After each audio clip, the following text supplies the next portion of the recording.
नमस्कार, स्वागत है आपका। मैं हूं आपके साथ सपना दीपक मदेशिया। बुलेटिन का आगाज करेंगे उत्तर प्रदेश विधानसभा के शीतकालीन सत्र का जो है चौथा दिन है और सत्र में उप मुख्यमंत्री केशव प्रसाद मौर्य ने महत्वपूर्ण मुद्दों पर अपना संबोधन दिया। इस दौरान उन्होंने क्या कुछ कहा, ये आपको सुनवाते हैं।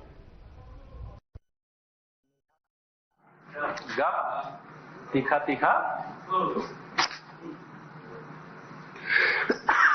जो सवाल आप लेकर के आए हैं, अगर उसका एक पक्ष जो आप जानते हैं और दूसरा पक्ष भी जानते हैं, अगर दोनों पक्ष माननीय सभापति जी बताए होते तो मुझे लगता कि वास्तव में आप जो उत्तर प्रदेश के अंदर भारत के संविधान के अनुसार संसद में संशोधन के अनुसार एससी का, एसटी का, ओबीसी का और गरीब सामान्य वर्ग के लोगों का 60% आरक्षण, ये हमारी सरकार की मंशा ही नहीं है, इसको धरातल पर उतारने का संकल्प है। और जो आरक्षण की श्रेणी में आते हैं, जितने पद आते हैं, उनको वह देना हर हाल में यह सुनिश्चित कराने का काम 2017 से जब से हम सरकार में आए तब से अब तक कर रहे हैं। माननीय सभापति जी, अभी इन्होंने लेखपाल भर्ती का विषय उठाया। यह सच है कि उसमें आरक्षण की प्रक्रिया का पालन करते हुए जो विज्ञापन नहीं निकाला गया, स्वयं माननीय मुख्यमंत्री जी की अगुवाई में बैठक हुई, स्वयं मैंने इसमें निर्देश दिया 27% ओबीसी का, 21% अनुसूचित वर्ग का, 2% एसटी वर्ग का और 10% ईडब्ल्यूएस के आरक्षण की प्रक्रिया को सुधार करते हुए पुनः यह विज्ञापन प्रकाशित कराया जाए। यह निर्देश माननीय सभापति जी दिया जा चुका है।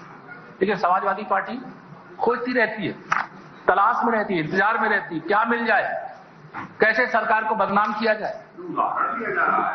उदाहरण ये माननीय सभापति जी, मैं वही आपको तो बता रहा हूं। ये समाजवादी पार्टी ने उत्तर प्रदेश को बर्बाद करके छोड़ा था 2012 से 2017 के बीच में, और आप कहते 2012 से 2017 के बीच की चर्चा मत करिए। अरे नकल माफियाओं का गैंग, भर्ती माफियाओं का गैंग तो आपने तैयार किया था, उनकी तो नस तोड़ने का काम हमारी सरकार ने किया। शांत रहिए अक्रमान सिंह, अभी भी समाजवादी पार्टी शांत रहिए, अभी आप शांत रहिए, आप शांत रहिए। गलत बात है, अभी भी नहीं, ये गलत बात है, टोका टाकी गलत बात है ये। अभी भी नहीं, फिर आप बोलेंगे तो उसमें भी लोग टोका करेंगे। अभी भी माननीय सभापति नहीं रोकेंगे किसी को।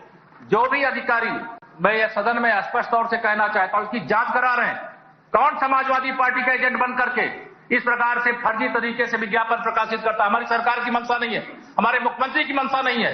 हम पूरे डंके की चोट से कहते हैं जो आरक्षण की प्रक्रिया है, जो संविधान संपत्ति जिनको मिलना चाहिए उनको भी देंगे। और माननीय सभापति जी, आपके माध्यम से मैं सदन के माध्यम से घोषणा करता हूं, और ये कैबिनेट का फैसला हो चुका है, अभी तो हम ये आरक्षित श्रेणी की सरकारी नौकरियां ही नहीं, अभी तो हम संविदा और जो हमारे आउटसोर्सिंग के कर्मी, उसका भी आदेश जारी कर रहे हैं जल्दी से जल्दी, उसमें भी आरक्षण देने का काम करेंगे। कोई भेदभाव नहीं होने देंगे। ये भेदभाव यद्यपि ये शासनादेश 2008 का था, लेकिन आपकी सरकार में वो लागू नहीं हुआ, उस समय से घोटाला शुरू हुआ, उसको ठीक करने का काम हमारी सरकार कर रही और उसको करेंगे। अभी आउटसोर्सिंग की दिशा में भी हमने एक बड़ा कदम उठाने का काम हमारी सरकार ने किया है। माननीय सभापति जी, हम जानते हैं उत्तर प्रदेश में 27% ओबीसी का आरक्षण है। आपको दर्द नहीं होता, आप तो दवा खोजते हो 2027 की, लेकिन जो मतदाता है वो आपकी असलियत को जानता है। 27% ओबीसी के आरक्षण का मतलब एक जाति नहीं होती है। उत्तर प्रदेश के अंदर जो 60% पिछड़ा वर्ग रहता है वह पूरे समाज का हिस्सा होता है, लेकिन जब आपकी सरकार थी तो एक जातियों में सिमट करके रह जाता है। मैं चैलेंज के साथ कहता हूं, यहाँ पे जितनी भर्तियां हमारी सरकार में हुई, पुलिस से लेकर के किसी भी प्रकार की भर्ती में, माननीय सभापति जी, आप भी जिस गांव के रहने वाले होंगे, आप पता कर लीजिए जाकर के, जो भर्तियां हुई हैं बिना 1 रुपया रिश्वत दिए, प्रतिभा के आधार पर, वह पुलिस का जवान भी है, वो सरकारी अन्य सेवाओं में भी है, शिक्षक भी है, किसी को माननीय सभापति जी 1 पैसे की रिश्वत नहीं देनी पड़ती। माननीय लाल बिहारी जी बैठिए, माननीय लाल बिहारी, ये गलत बात है। नहीं, नेता सदन बोल रहे हैं। माननीय लाल बिहारी जी बैठिए, माननीय लाल बिहारी जी बैठिए, माननीय लाल बिहारी जी बैठिए। नहीं, ये नहीं लिखा जाएगा, ये नहीं लिखा जाएगा। नेता सदन बोल रहे हैं, टोका टाकी गलत बात है। माननीय सभापति नहीं, माननीय लाल बिहारी, पहले पूरी बात को सुनिए। लाल बिहारी जी बैठिए। जब बोल रहे थे जो भ्रष्टाचार करेगा, मैं कल भी कहा, जो भ्रष्टाचार करेगा, जो रिश्वत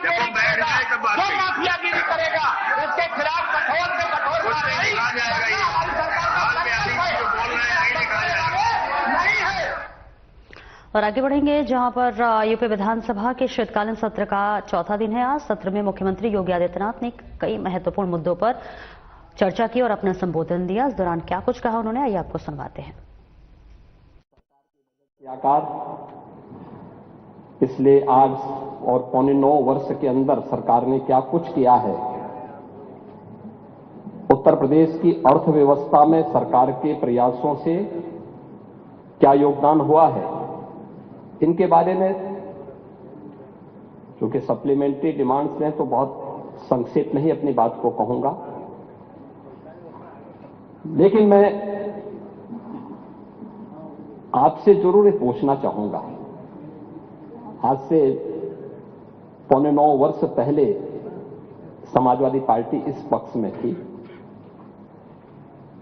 और भारतीय जनता पार्टी उस पक्ष में थी।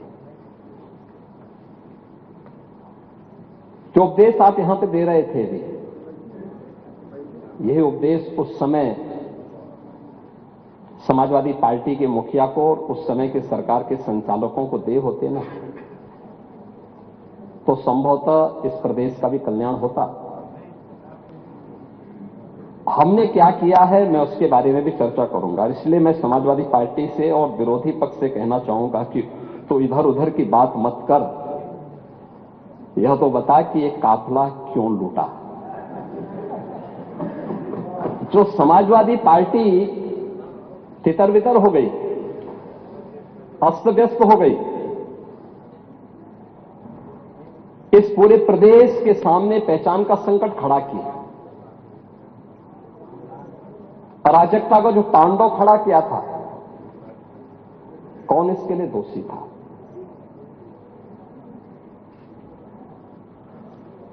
और मैं धन्यवाद दूंगा कि आपने बहुत सारी चीजों को स्वीकार किया कि हां अच्छा हुआ है। जैसे दुर्दांत माफिया और अपराधियों के प्रति सरकार की क्या नीति होनी चाहिए, और सरकार ने वह करके भी दिखाया।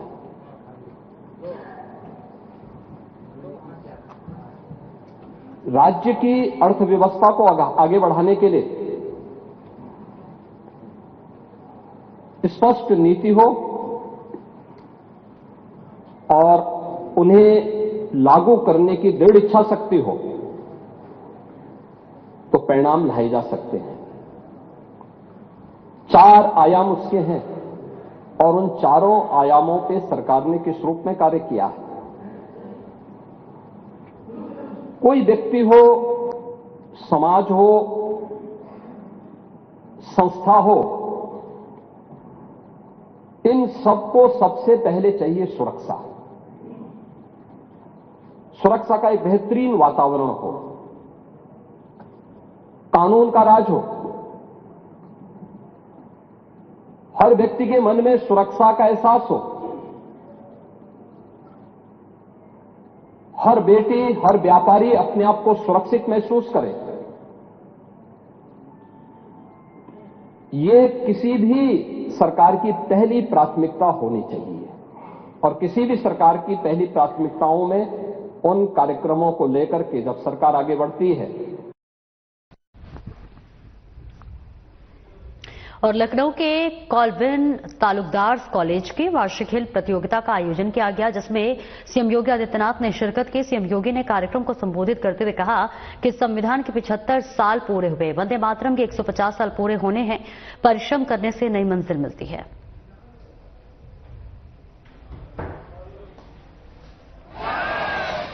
भारत माता की, भारत माता की, वंदे वंदे वंदे। कॉल्विन तालुकदार कॉलेज में आयोजित वार्षिक खेलकूद प्रतियोगिता के आज के इस आयोजन में भारत सरकार के मंत्री, अध्यक्ष ब्रिटिश इंडिया एसोसिएशन कुंवर कीर्तिवर्धन सिंह जी,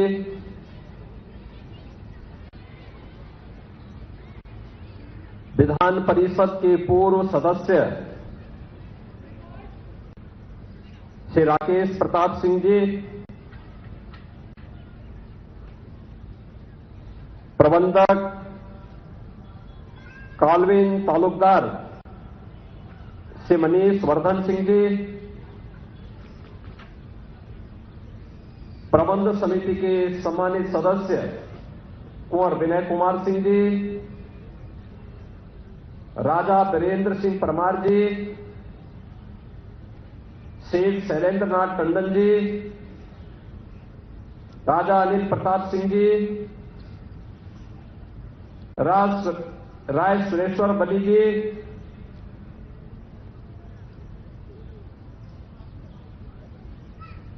कालविन तालुकदार कॉलेज प्रबंध समिति से जुड़े हुए सभी सम्मानित सदस्यगण,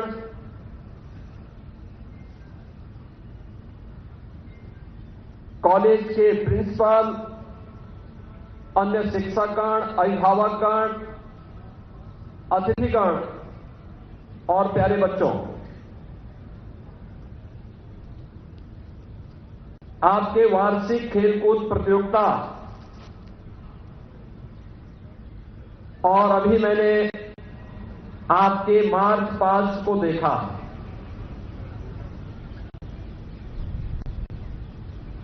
इससे ठीक पहले यहां पर जो 5 अलग अलग हाउसेज हैं, उनसे जुड़े हुए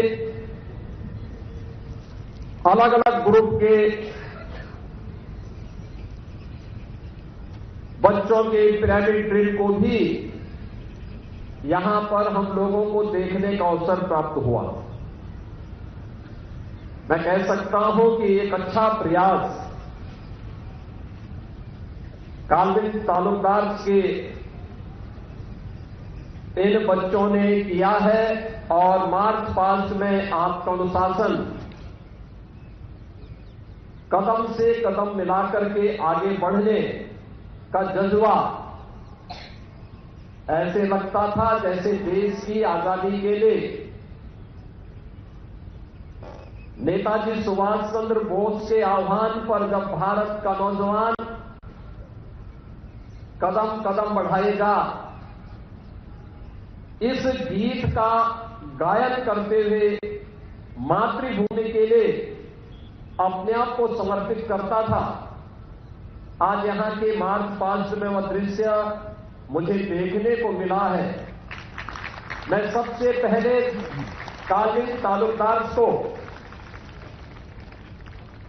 इस वार्षिक खेलकूद प्रतियोगिता के अवसर पर हृदय से बधाई देता हूं और इस शानदार प्रदर्शन के लिए, और उसमें भी बेटियों का प्रदर्शन उनसे भी शानदार था जो यहां पर बालक थे। उन सभी को मैं हृदय से बधाई देता हूं।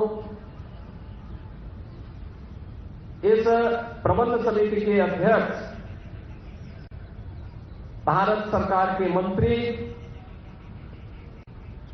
और लगातार कई बार से गोंडा लोकसभा क्षेत्र का प्रतिनिधित्व कर रहे कुंवर कीर्तिवर्धन सिंह जी को मैं हृदय से धन्यवाद देता हूं कि उन्होंने मुझे इस खेलकूद प्रतियोगिता के आयोजन में आज आपके इस प्रदर्शन को देखने और यहां के इन बच्चों के शानदार प्रदर्शन के साथ साथ उनकी प्रतियोगिता के छात्र छात्राओं को पुरस्कार देने का अवसर प्रदान किया। मैं इस अवसर पर विनम्र श्रद्धांजलि अर्पित करूंगा इस संस्था के पूर्व अध्यक्ष, उत्तर प्रदेश शासन के पूर्व मंत्री कुंवर आनंद सिंह जी को, जिनके साथ में कई बार इस संस्था के उन्नयन के बारे में, यहां पर मुझे इस कार्यक्रम में भागीदार बनने का अवसर प्राप्त हो, लेकिन कभी संजोग नहीं बन पाया। आज वे हमारे बीच में भौतिक रूप से नहीं है। मैं इस अवसर पर उनकी स्मृतियों को नमन करते हुए विनम्र श्रद्धांजलि अर्पित करता हूं। मुझे अच्छा लगा कि कालवेज तालुकदार ने बच्चों के अलग अलग हाउसेज बनाए हैं और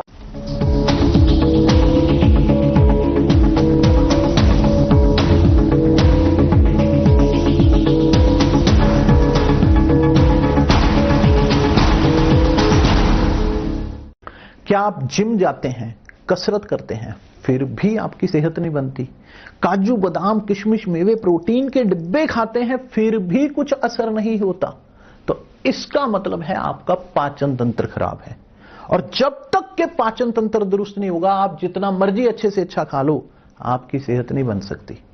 इसलिए हमारी संस्था सन्यासी आयुर्वेदा ने एक ऐसी दवा का निर्माण किया है जो कि आपके लिवर, आपके पाचन तंत्र को दुरुस्त करने का काम करती है, ताकि आप जो भी खाएं उसका पूरे का पूरा निचोड़ आपके शरीर को लगे, आपकी भूख बढ़े, खाया पिया सही से लगे, नया खून बने, हड्डियों में जान आए, वजन बढ़े और आप मोटे तगड़े खूबसूरत पर्सनैलिटी के मालिक बन जाएं। सिर्फ 655 रुपए की पूरे 1 महीने की दवा होती है और आप इसे घर बैठे 011-45454545 पर फोन करके दवा मंगवा सकते हैं।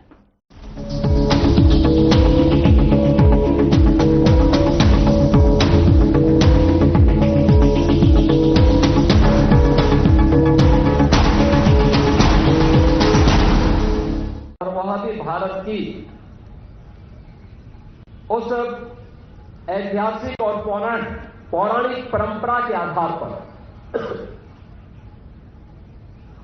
यानी जो भारत का इतिहास है,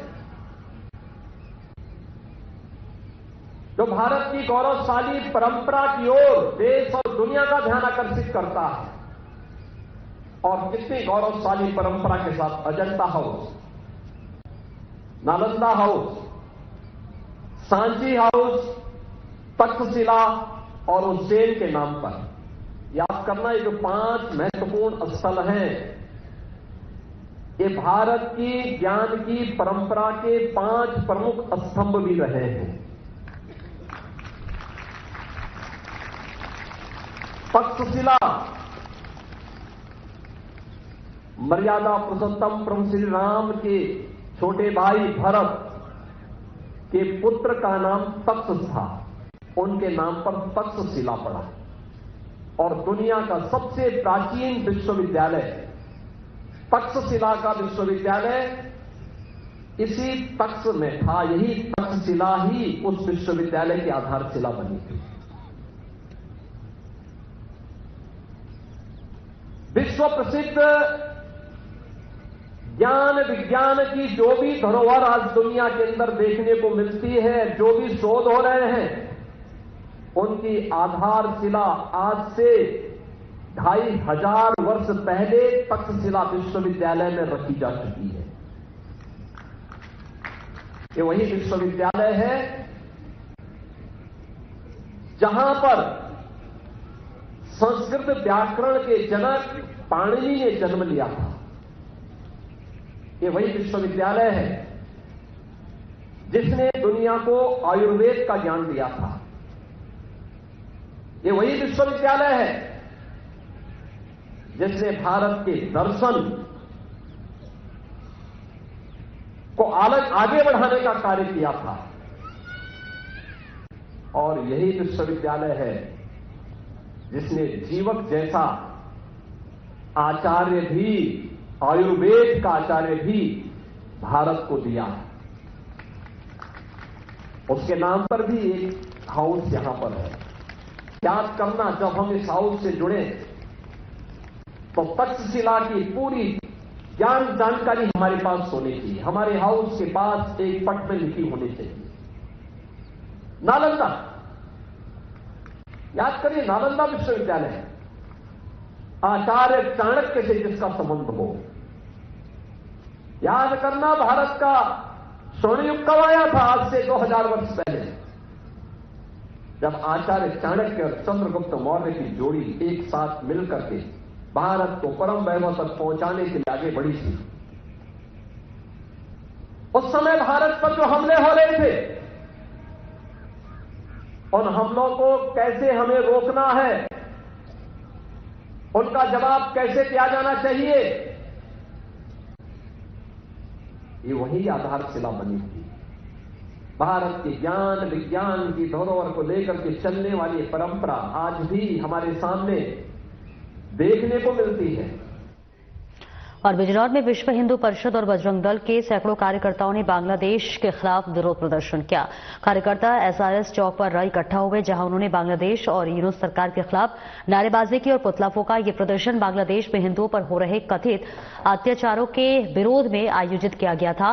प्रदर्शनकारियों ने विशेष रूप से मेमन सिंह में हिंदू युवक दीपू चंद्रदास पर हुए हमले के खिलाफ आक्रोश व्यक्त किया। दीपू चंद्रदास पर कथित ईर्ष्यानिंदा के झूठे आरोप लगाए गए थे और विश्व हिंदू परिषद मेरठ प्रांत के प्रांत सहमंत्री जितेंद्र चौधरी ने इस घटना को अमानवीय बताया। उन्होंने कहा कि इस घटना ने संपूर्ण हिंदू समाज की भावनाओं को गहरी ठेस पहुंचाई है।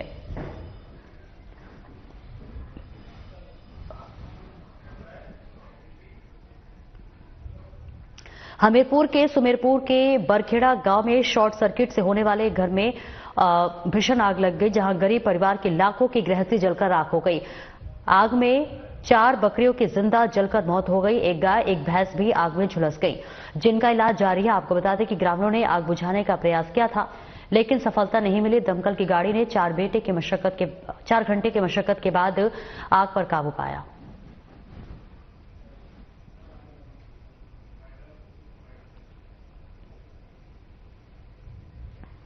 फिलहाल इस बुलेटिन में इतना ही। नमस्कार।